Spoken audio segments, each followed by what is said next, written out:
They use printed paper and worthless metal with their demonic symbols stamped on every bit of it to keep our minds fixed on chasing the worthless money that only our beliefs, shackles, and our actions of focus and chase. It makes money mean anything, anything at all. A child's body, depending on the weight and size, will produce anywhere from 2 diamonds, that would be an infant, to 60 if the child weighs 225 pounds. So, on the average, we would each offer at least enough ashes to make 30 to 50 diamonds, every one of us, save for babies and very small children. So, the question is, how many diamonds on the sales market are actually human and not poured by hand? Hold on 1 second, I just have to check something. My moderator is, oh, okay, all right, okay. Also, how many diamonds are human and animal, broken down over time and heated by the weather and every natural process it takes to create diamonds from the carbon-rich soil? Could we be wearing our 7 times great grandma and grandpa? Or maybe we are wearing our enemy from long ago. Who knows? In fact, we don't know if they've had this technology to create diamonds for centuries. But what we do know is that they have found every possible way to mummify, encapsulate, bury us in 6x6 graves inside a satin, Velcro, velour, wood, metal coffin with our organs removed, formaldehyde consumed, cemented earth to entomb us, making it impossible to free ourselves from this matrix. Diamond means demon and demon. People don't know this. We simply think it's the most precious gemstone in the universe, which is not so. Not only is it abundant like oil, renewable and easily made from sentient bone, it was sold to us as rare, so we'd buy them, use them in matrimony, and spend reckless amounts of money on something that is as ordinary as gravel. Unless, of course, it's your deceased loved one who's going to become a piece of lint in 4 generations past while they're screaming from their tomb that needs bells in every corner to hope that they can get out by someone who can hear their dead souls writhing. So, do we choose trees to be buried under? Because trees that upload our souls as they are sucked up through the root system to become a part of the tree itself for the next 500 to 10,000 years, or just as bad, grown and used as shredded paper, or worse than that, money, paper money, that's only useful for ink and spell casting by black ink curses to be written or have the rights on. And here's the thing, they're selling this, right? Buy this tree with this whole gadget underneath the tree, and you put your person's ashes in it and the water, and then the tree sucks it up and then it becomes part of the tree. You know, there's a reason why the ancestors and many lore and folklore and so on and so forth says that people actually came from trees. But could trees also, there's a very deep relationship with trees and the human condition. Is this one of the ways? Is this one of the reasons? You think that this isn't a reoccurring thing that they've been doing? Absolutely. They have no creativity. Everything's, rinse, wash, repeat. That's what the system is. But then again, we can take a look at, do we prefer stewing our bodies in a human corpse stew plant just to be liquidated for human fertilizer over the gates of hell, GMO farmland, providing vaccinated black goo, protein nourishment for the unsuspecting masses that are eating our homo-borged flesh? Or do we rest in peace in a $1,800 to $5,000 plus varnished wood or metal coffin, where the prevention of decomposition of a dead body seems so utterly, stupidly important?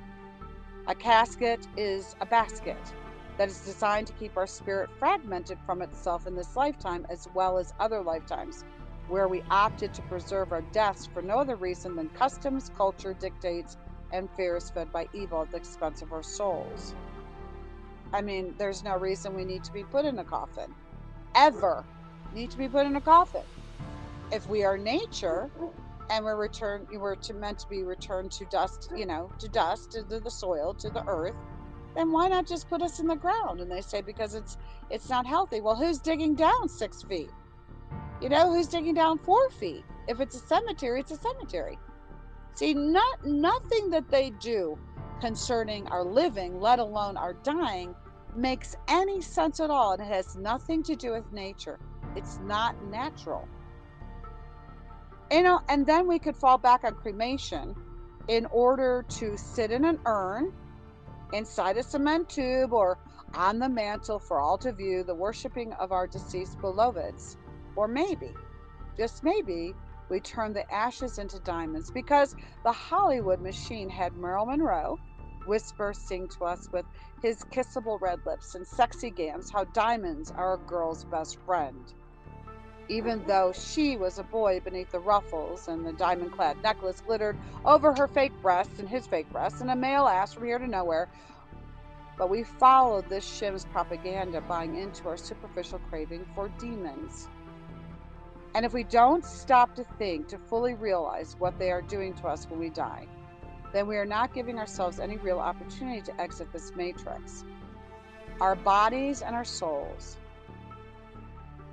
our leftover emotions, all of our attachments, energetic imprints, our ignorance, our coffins, our removed organs, our urns, and our diamonds will boomerang us right back here, if that's what we want. Cool. But if it isn't, this becomes a very real problem. This is a reason why they don't want these metasuits to decompose. Think about it with me for a moment. There's absolutely no need to hold a wake or view dead friends in order to bid them a fond fare thee well. Really, it's quite morbid. It is quite selfish. And it's cruel to have our loved ones carved up and drained, paraded in front of stranger because it has become customary. It's barbaric. It's a very barbaric ritual of parading our loved ones' empty, rotting flesh while keeping our dead from ever fully reuniting with their creator, forcing them back to this planet for another round of abuse, sorrows, and battery-powered enslavement. Now, many sects of early religion, by the way, almost all of them under Judaism in some form or fashion, particularly those that follow the asceticism, denied ever looking upon the dead. Unless we wash the dead, we sit and oversee the dead, but we don't put our attachments to the dead. We find it unholy and a disturbance of the consciousness is found respite in this place called sleep. So, in the Jewish tradition, we bury our dead in 24 hours. We never put anybody other than in a pine box, and I don't even know why that has to happen. But that's what we do. And then we sit Shiva. Okay, that's our way of overseeing the dead. And I don't think that's correct either. But anyways, let me go on. What we do to our dead is no different than what the Egyptians did to theirs in their bloody pursuit to keep the soul connected to the body, to the material attachments, under the indoctrinated perception of assisting with an easy transition in the afterlife. So the Egyptians would leave food and leave grain, they leave the gold, they leave linen, they leave jewelry, they leave all these things that were precious to the one that died in order to assist them in the afterlife when there's no body. No, it's to encourage them to return to their lives and their things, their material life, not leaving this plane of existence. They anoint the carcass. They adore and they worship it. They wail and bemoan, holding on to the soul rather than rejoicing in its freedom. Think about it. We're told to wear black when we go to a funeral. Why? Why wear black? Because black is symbolic of darkness. They say, no, it's symbolic of grief. Well, I understand grieving. I do. And trust me, I know grieving very well. However, um, we don't have to continue to place symbols on top of ourselves to remind ourselves that we live in Hades, that we live in the Shadowlands. We already know that. What we should be doing is rejoicing that these beings got free, and what we should be doing is helping them to pass over and get through the trickery that's on the other side so they don't have to come back here anymore.